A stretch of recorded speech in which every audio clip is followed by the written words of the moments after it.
1 hour after the accident inquiry started this morning, Major Charles Rose, the Chief Inspecting Officer of Railways, made a surprise announcement.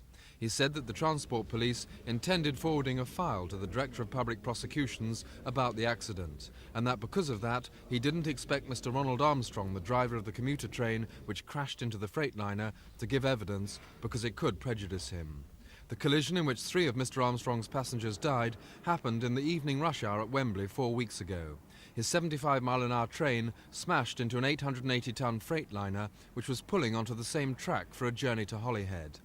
A series of witnesses, including other train drivers and BR technical experts, confirmed that there was nothing wrong with the brakes of Mr. Armstrong's train, that the signalling was working normally and that the route had been set for the freight train.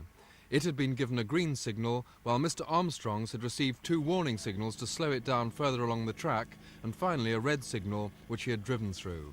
The inquiry did, however, hear that an indicator in Mr. Armstrong's cab showed that the last signal he had received had been a green one, although the accident inspector said tests had shown that a severe shock, such as a crash, could change the indicator reading.